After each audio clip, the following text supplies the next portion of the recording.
Welcome to the History of English podcast, a podcast about the history of the English language. This is episode 76, The Gender Problem.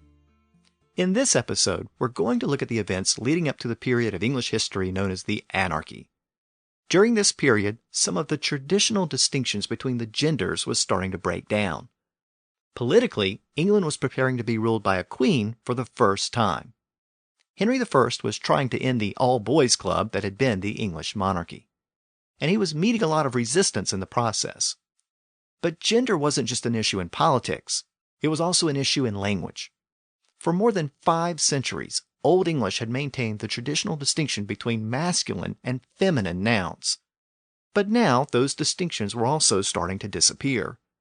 English was quickly dropping the entire concept of so-called grammatical gender. So this time, we'll look at the changing role of gender in 12th century England. But before we begin, let me remind you that the website for the podcast is historyofenglishpodcast.com. And you can always reach me directly by email at kevin@historyofenglishpodcast.com. And last time, I mentioned that I was interested in collecting voice samples for future episodes of the podcast.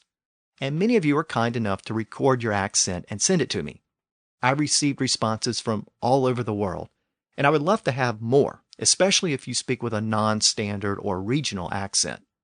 So send me your voice samples either by email or by going to the voice samples page of the website and recording your voice there.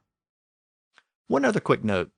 A few days after the last episode, the website for the podcast went down. There were some major problems which ultimately required me to move the site to a new server with a new hosting company. In the process, I lost most of the comments and questions which many of you left at the site over the past few years. I hated to lose those because they were so integral to the site, but the bottom line is that the site is up and running again, and hopefully there won't be any more problems for a while. Technical glitches are part of podcasting, and when they occur, they require time and sometimes money to get corrected. And that time has a value as well. So, like many podcasters, I try to find the right balance between those things. One way to achieve that balance is to bring in sponsors to support the podcast. And I've experimented with that, but I prefer to keep the podcast free of advertising. The other option is to rely upon the support of listeners who enjoy the podcast and want to make sure that it continues on a regular basis. And through the years, many of you have been kind and generous enough to do that. But I've recently decided to go in a slightly different direction. I've established a page at patreon.com for those of you who want to support the podcast. You can just go to my website and link from there. At Patreon, you can set up an account and become a supporter. And for those of you who do that, I'm actually going to produce a couple of bonus episodes each month, which will be available through that site. So if you're a donor or patron, you'll have access to that content as well. The bonus episodes, or patron episodes, will supplement the material in each regular episode of the podcast, and sometimes they'll explore other aspects of the history of English. They'll also allow me to jump around and explore other periods of history which are not in the strict timeline I'm following here. And the first bonus episode should be up there by the time you listen to this episode. My ultimate goal is to keep the podcast going on a regular schedule and to keep it ad-free. And if you share that goal with me, then I invite you to head over to Patreon and become a supporter of the podcast. Again, you can go to historyofenglishpodcast.com and just link from there. So with that, let's turn to this episode and the problem of gender. Gender is important to our story because it was an issue in both language and society. It's probably no revelation that gender distinctions were very important in the Middle Ages. The role of men was quite different from that of women. Not only were they treated differently in society, they were also treated differently under the law. Women were generally barred from holding public offices, and their role was very limited in the church. They might serve as the head of an abbey, but they didn't hold official positions within the church itself. And as a general rule, if a woman held property and got married, the property would pass to the control of her husband. All of this created problems for the English king, Henry I. As we know, he only had 2 legitimate children, a son and a daughter. The son, William, had died a few years earlier, and that left his daughter, Matilda. At this point, Henry was becoming an old king, and he was looking for a successor, and he considered Matilda to be his best option. As we saw last time, Henry got the English nobles to swear an oath to support Matilda after he died. But neither England nor Normandy had ever been ruled by a woman. So there was no certainty that the nobles would honor their commitment to Henry after he was gone. There was a good chance that they would look for a male alternative. So that was the first gender problem. The other gender problem concerned the language. English was an Indo-European language, and like virtually all other Indo-European languages, it made a basic distinction between all nouns.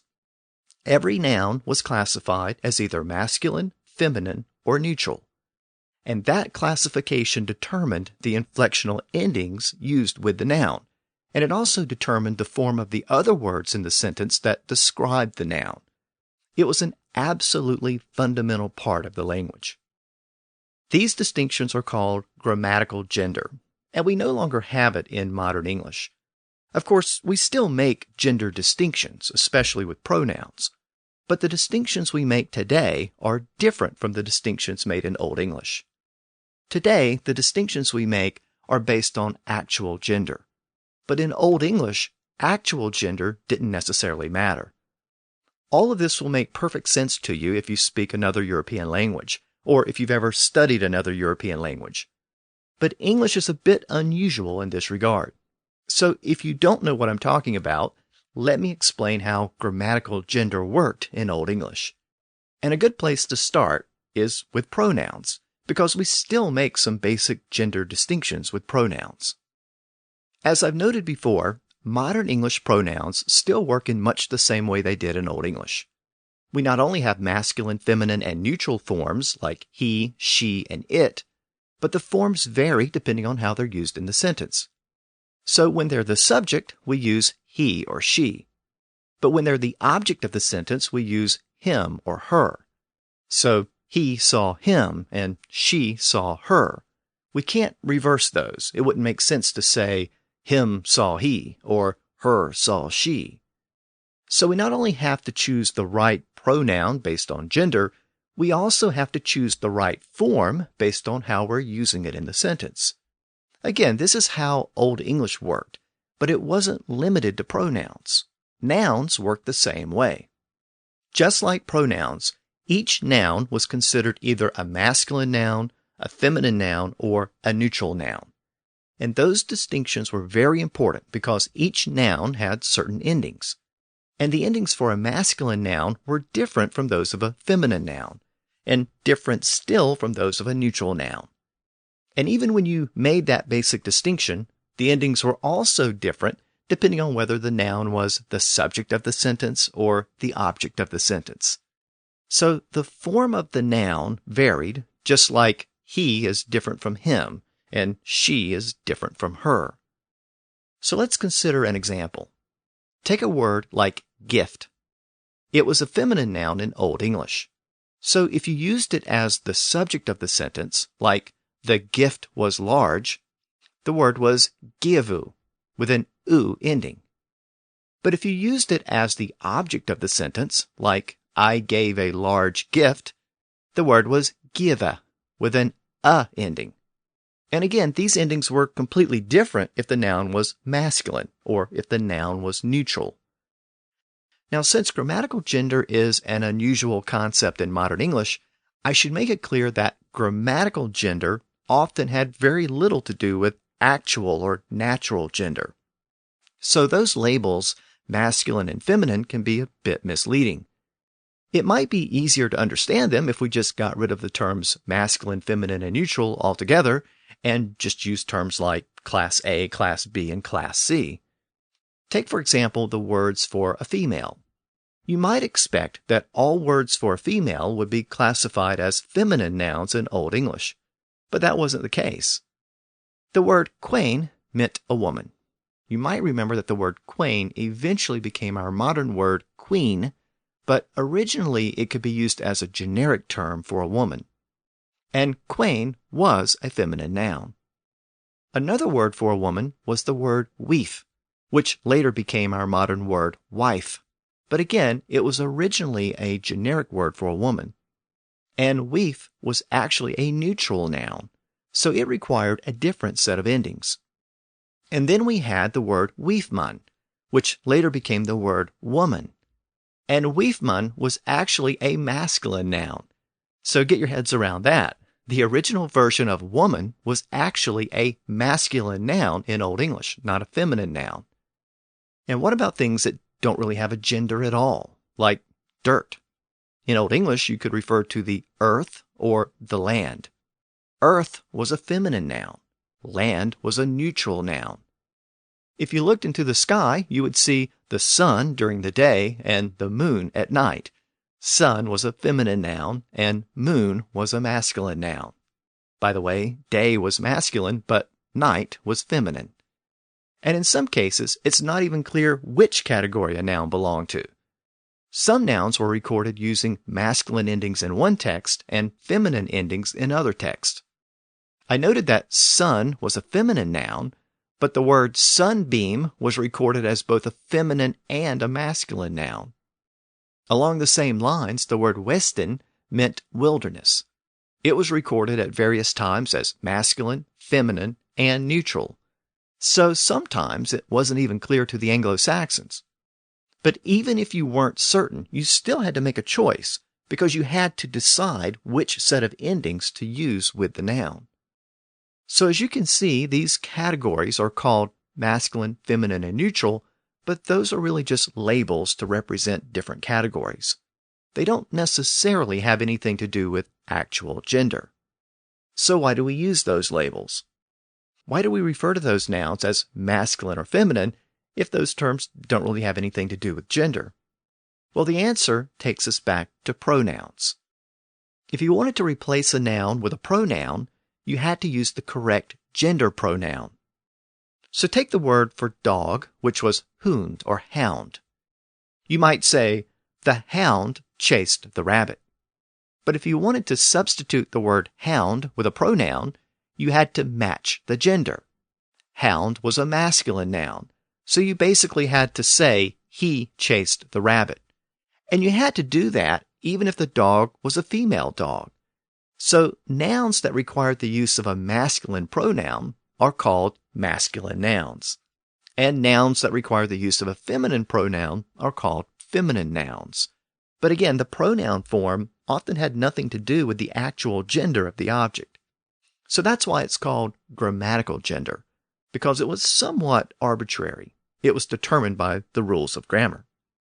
But when English lost those old arbitrary rules of grammatical gender, it replaced it with actual gender. So in Old English, I would refer to a hound or dog with the masculine pronouns, even if the dog was a girl, because hound was a masculine noun. But in modern English, I would use the pronoun form that matches the actual gender of the dog. So I would use he for a boy dog and she for a girl dog. That's how English changed from arbitrary grammatical gender to actual gender. Now, I say that we use actual gender today, but if we look closely, we can find some lingering aspects of grammatical gender in the language. Think about ships. We usually refer to ships as she rather than it. Now, in Old English, the word ship was actually a neutral noun.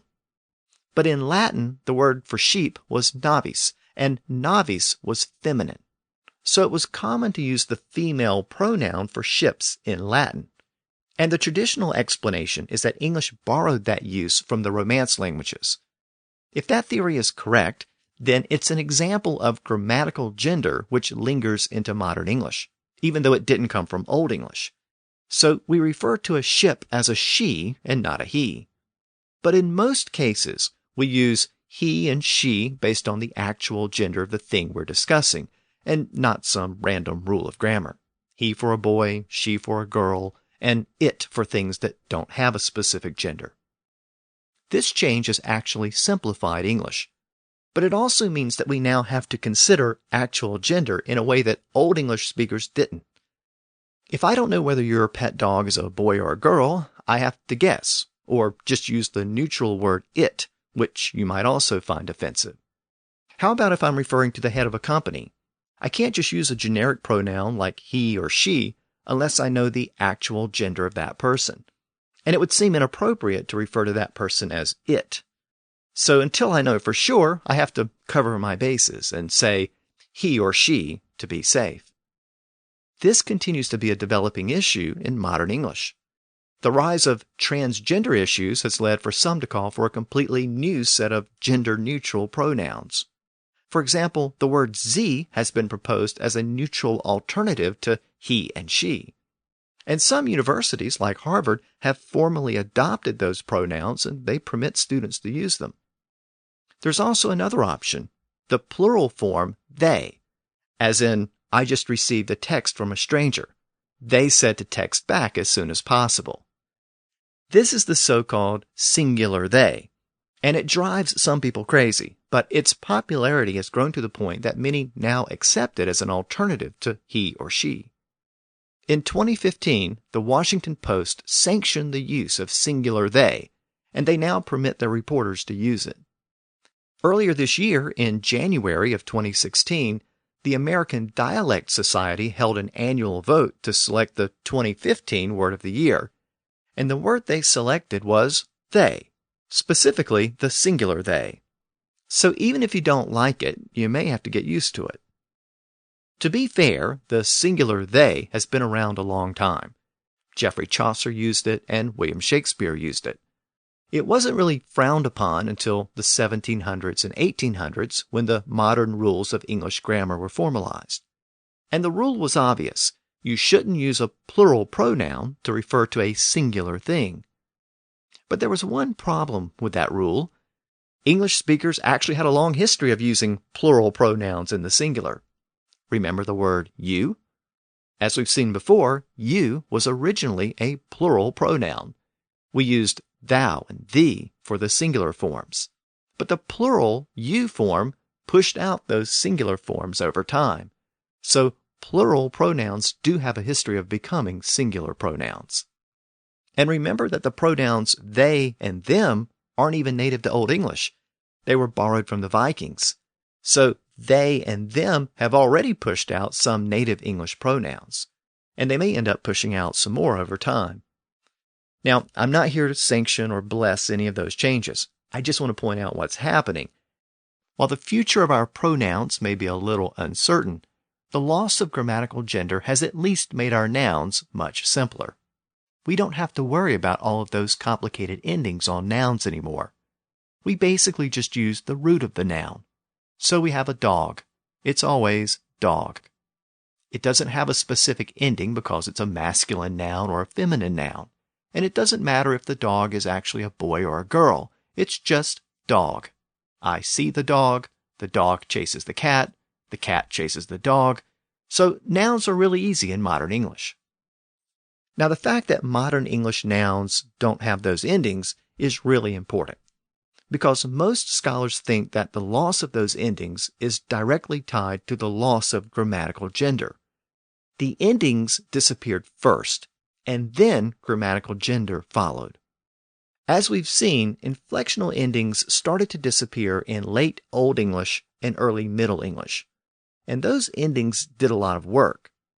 They were partly used to make this distinction between masculine and feminine nouns.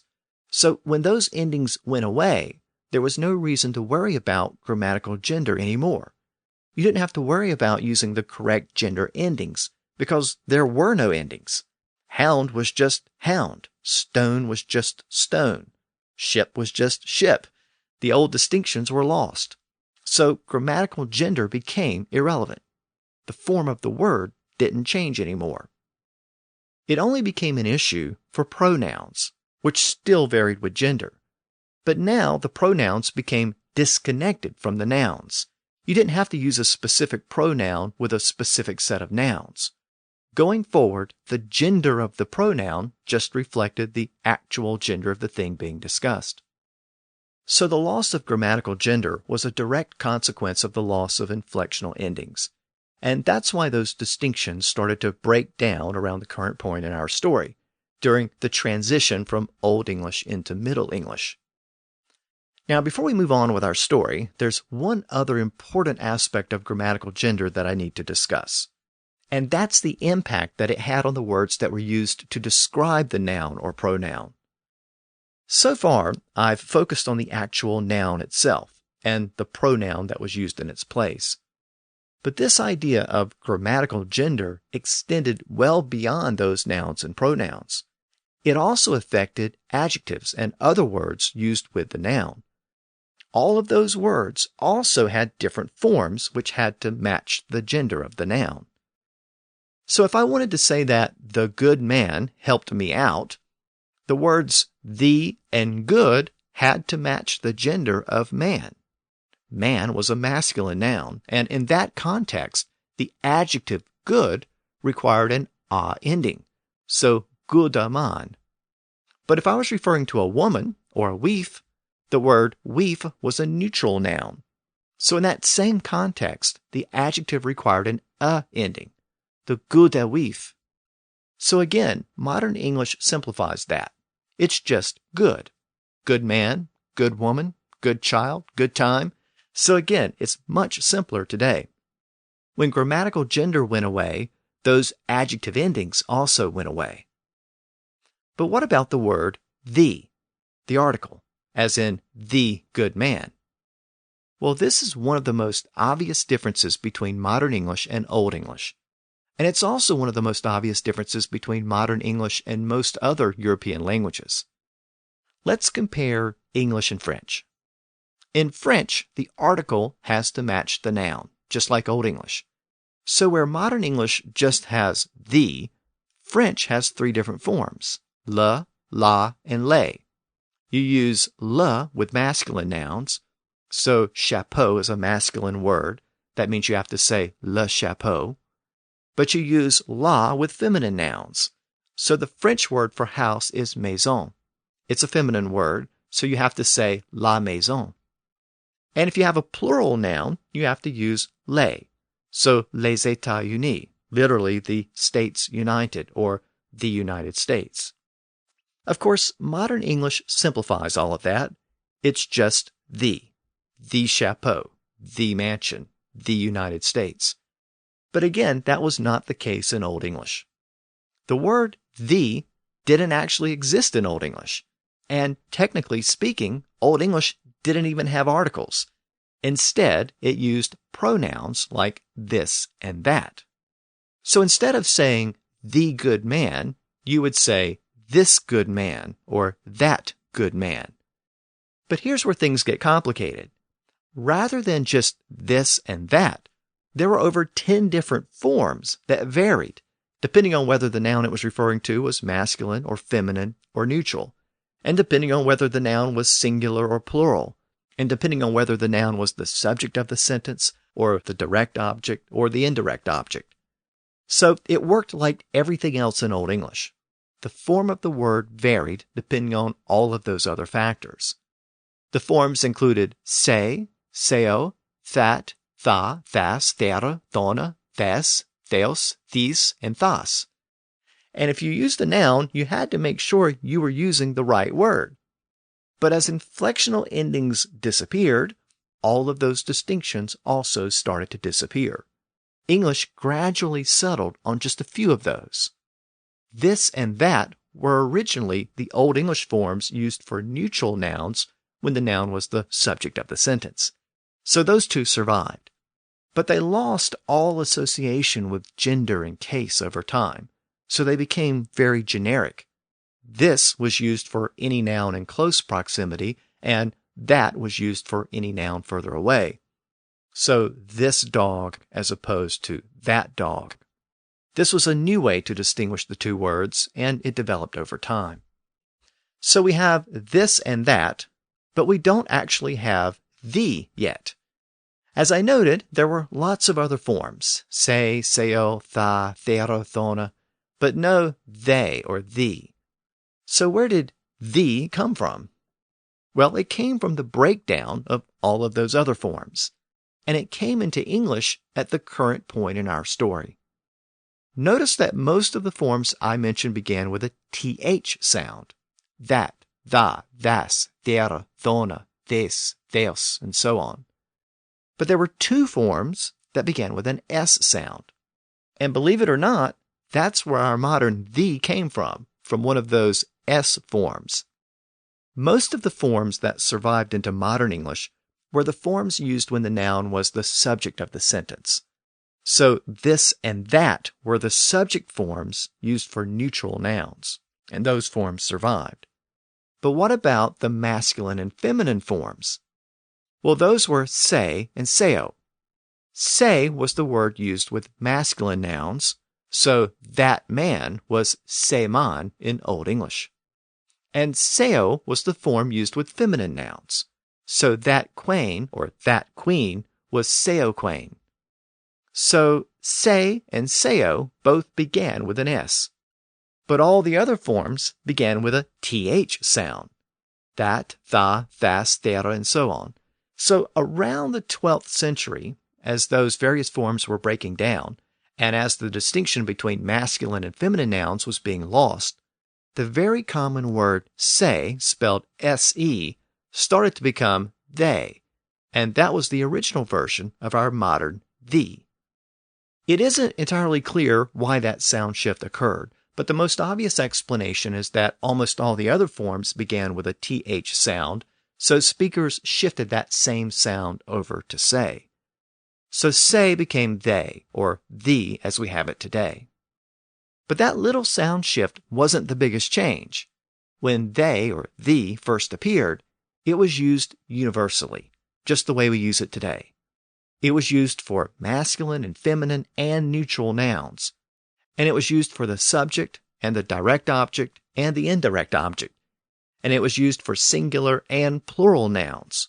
All of those various forms had essentially collapsed into the universal the that we use today. So our modern English article the was born. The man, the woman, the children.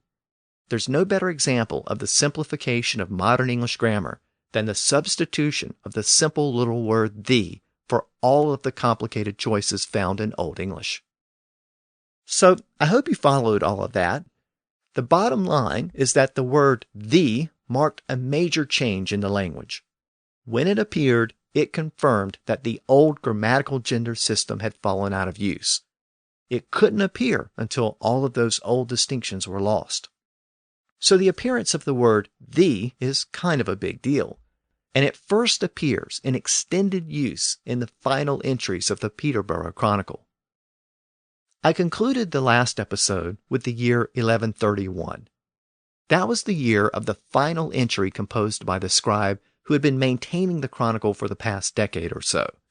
And that scribe used all of those traditional Old English forms. He used say and seo and that and tha and das and so on. And he generally maintained grammatical gender, even though his use of endings was very inconsistent at times. But the next year marked a major change in the Chronicle. A new scribe took over, and he threw out almost all of the old forms. He used the new form the, and he used it universally, just like we do today. And he also got rid of almost all other aspects of grammatical gender. The old complicated system was gone, and a new system was adopted. And we can see that remarkable change at this point in the year 1132. So does that mean the language changed almost overnight in the year 1132? Can we put a specific date on it? Well, no, not exactly. The changes spread gradually from north to south. In fact, later texts from the south continued to maintain the older forms.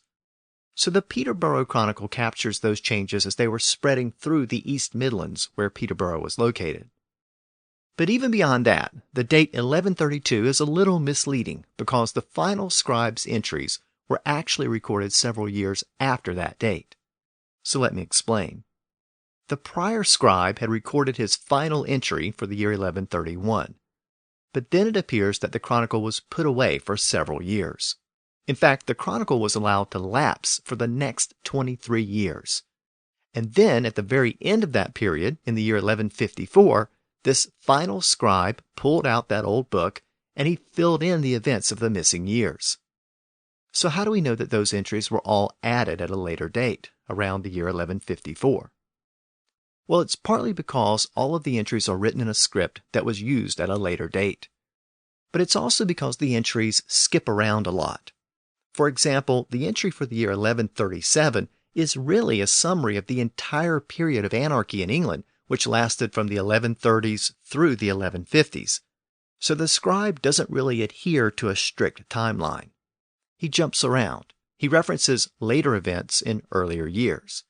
In the process, the scribe also got several dates wrong. In recreating the old timeline, he sometimes put events in the wrong year. Now, this 23-year break between the two scribes may also explain the difference in the language. These final entries are written in a very different form of the language. The prior entries are considered to be Old English, but these final entries are considered to be Middle English. One theory is that the language had simply evolved and changed that much during that 23-year period of time. Another theory is that the earlier scribe simply wrote in a more conservative style, and he tried to adhere to the traditional Wessex standard as much as he could. But this final scribe abandoned that standard altogether, and he wrote in his own dialect. Either way, we now come to some of the first passages composed in Middle English. Now, the events recorded by this last scribe are fascinating because they cover the period of political upheaval that followed the death of Henry I. And that may explain why the Chronicle was abandoned for so many years.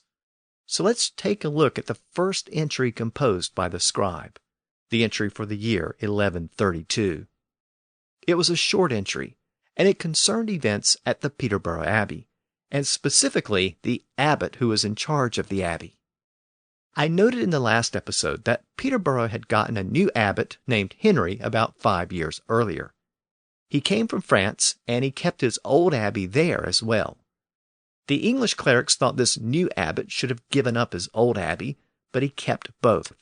And that earlier entry has the first known use of the word both in the English language. Well, now, in the year 1132, all of this came to a head. Henry the abbot wasted the property of Peterborough Abbey, and he tried to force the unification of the Peterborough Abbey with the abbey in France.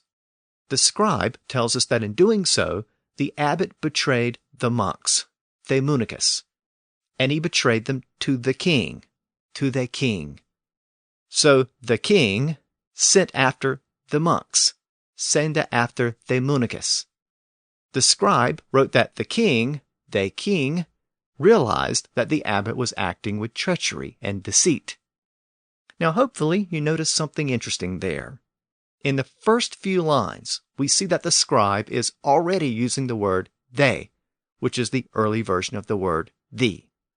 All those complicated forms like say, sayo, that, das, and so on have now been reduced to the simple, universal thee. There are no longer variations for gender or case or number. And with just a couple of exceptions, the scribe continues to use the new word thee throughout the remaining passages. So the word thee as a generic article is now in place. The scribe then tells us that King Henry stepped in and recalled the abbot and sent him packing. The scribe wrote, "Was it not very long thereafter that the king sent after him?" Was it not sweet long thereafter that the king sende after him? The first thing that stands out here is that the word order is almost the same as modern English. Other than beginning the sentence with was it not instead of it was not, the word order is the same as modern English. But the reason why this sentence is so interesting is because the scribe used the word not to express negativity. As I noted last time, Old English usually made a sentence negative by putting the word nay in front of the verb. But the prior scribe started to bookend the verb with nay and not. Nay was kept before the verb, and not was put after the verb, and that mimicked the French construction of ne pas.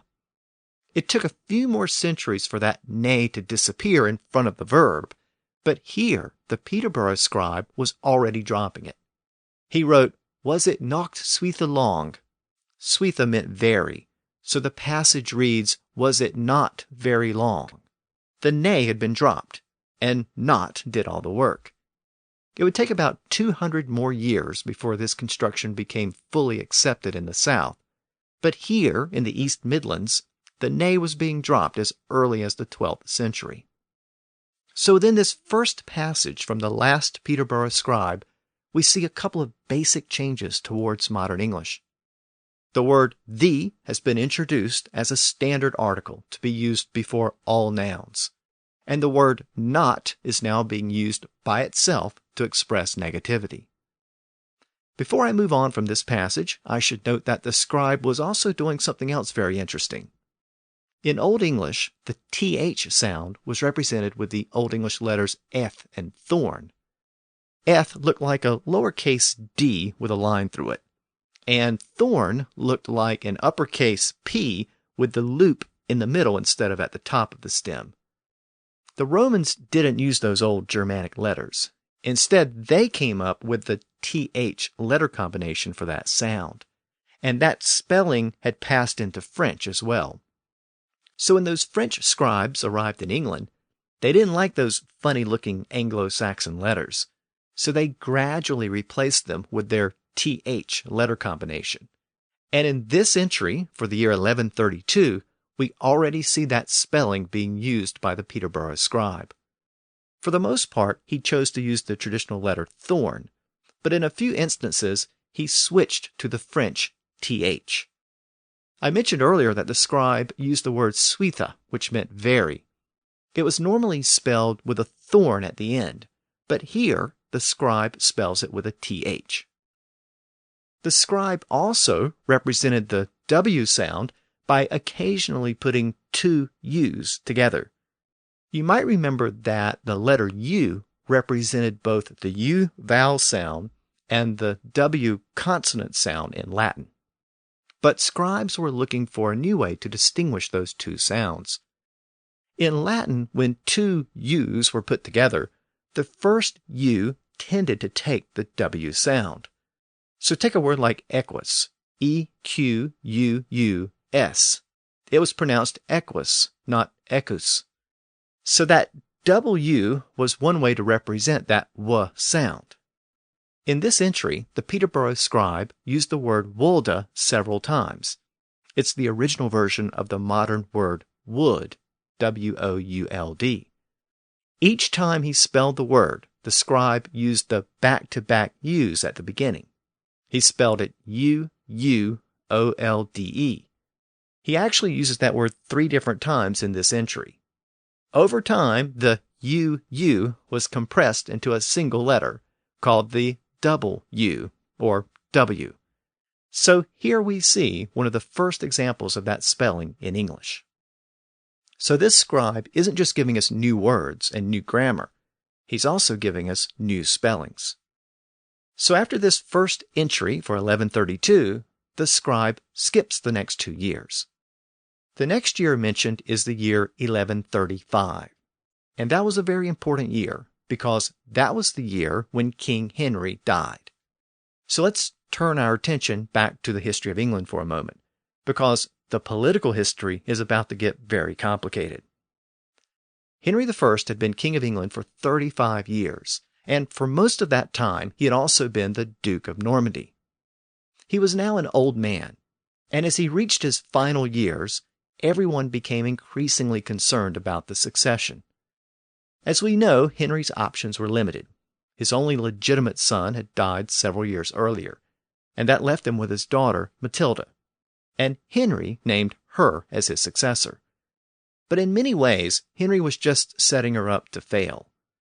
As we've seen, neither England nor Normandy had ever been ruled by a woman. So Henry's decision to name his daughter as his successor broke with all historical tradition and precedent. At a time when gender barriers were disappearing in the language, Henry was trying to erode the gender barriers at the highest levels of government. But many of the barons were having none of it. They had sworn their allegiance to Matilda a few years earlier because they'd been forced to do so by Henry. So there was no guarantee that they would stick with that earlier pledge when Henry died. And Henry probably knew that some of the barons were likely to rebel. On top of the gender problem, there was another complication. After naming Matilda as his successor, Henry had arranged that marriage between Matilda and Geoffrey of Anjou, also known as Geoffrey Plantagenet. That marriage was part of an attempt to make peace with Anjou in western France. And that peace was necessary because Anjou and Normandy had been at war for many years. But remember that a husband usually had authority over his wife's property after they got married. And many of Henry's nobles saw that as a potential problem. Even though Matilda would be the queen in name, her husband Geoffrey might actually take the leading role in the royal court. If so, they would end up as the subjects of Geoffrey, and they had no interest in being ruled by their rival from Anjou. That problem became more apparent at this point in our story, in the year 1135. The past few years had been relatively peaceful and stable, but Matilda and Geoffrey had grown impatient down in Anjou. In the middle of the year, they demanded that Henry turn over to them some of the castles that were located along the border between Anjou and Normandy. Those castles had been promised to Matilda as part of her dowry, but Henry refused to turn them over. The dispute soon led to battles between the two sides. Small-scale fighting broke out between Geoffrey's Angevin forces and Henry's Norman forces. That confirmed the popular view of Geoffrey as a rival, not an ally. And that conflict was still smoldering when Henry became ill a few months later in November. Henry had been a strong king. He ruled with an iron fist, and he defeated many enemies in battle. But he had one great weakness: his love of lampreys. Lampreys are small, eel-like creatures, and they were considered a delicacy in the Middle Ages. Henry loved them, but they were almost impossible to digest. Henry's doctor had told him to stop eating them, but he couldn't resist. And in November of 1135, after a full day of hunting in Normandy, Henry sat down for a meal of lampreys. Later that night, he started to have convulsions. He became mortally ill, and he died a few days later on December 1st, 1135. The Peterborough entry for the year 1135 mentions that Henry died in that year, but it provides very few details. And again, this is further evidence that the entries were composed several years later. The scribe wrote that Henry was a good man. Good man he was. He imposed law and order, and he punished wrongdoers severely. The scribe also wrote that no man dared do wrong to another in his time. Derste nan man misdan with other on his time. In this sentence, the scribe used the word misdan, which was an Old English verb meaning to do wrong. It was literally to misdo something. Now this verb form has died out, but a related noun form has survived. If you misdo something, you commit a misdeed, and we still have the word misdeed today. So do and deed are related Old English words. Do is the verb form, and deed is the noun form. So a deed is something you do. And in Old English, if you misdone or misdid something, you committed a misdeed. And here the scribe says that no one dared commit misdeeds during Henry's reign. The scribe then gives us this sentence: Peace he made for man and beast. Peace he maketh man and deer. Notice that the scribe uses the word deer or deer in its original sense as a wild animal. So peace was made for all during Henry's time. The key word here is the word pace or peace. This is the first known use of the word peace in the English language. It was a French word, and now it makes its first appearance in English. In an earlier episode, I noted that the Old English word for peace was frith, and then after the Viking invasions, the Old Norse word grieth was borrowed to mean the same thing. So up to this point, frith and grieth were both used in Old English. And now the word peace came in. So for a while, English had 3 different words for peace: an Old English word, a Norse word, and a French word. But notice that only the French word has survived. There's another interesting thing about the word peace. There was something about it that made it very unusual for English at the time. It began with a P sound. Now, I haven't really mentioned this before, but in Old English, relatively few words began with a P sound. And several of the words that did have an initial P sound, like port and palm, had actually been borrowed from Latin. In fact, in the entire epic poem of Beowulf, which is the size of a small book, there's not a single word that begins with a P. So why was that? Well, the answer goes back to the Germanic sound changes identified by Jacob Grimm. One of the first changes that I discussed in the podcast was the shift from the Indo-European P sound to the Germanic F sound. That's why English has father, where Latin has pater. Well, that sound shift tended to occur in certain contexts. And one context where it occurred was at the beginning of words. So that P sound had been largely replaced with an F sound in most Old English words. Now, at the end of a word, the P sound survived. So words like ship and sleep and hop go back to Old English. But at the beginning, the P sound was rare. So when a word like peace was borrowed in the 1100s, it probably sounded a bit exotic. Of course, over the next few centuries, English borrowed a lot of words that began with a P sound. But even today, if you look through an English dictionary, you'll note that most P words have an origin outside of English. Now, ironically, the word peace entered the English language just as the peace of Henry's reign came to an end. There would be very little peace for the next 20 years. With Henry's death, his succession plans were put to the test, and the test quickly failed. Matilda and Geoffrey were in Anjou.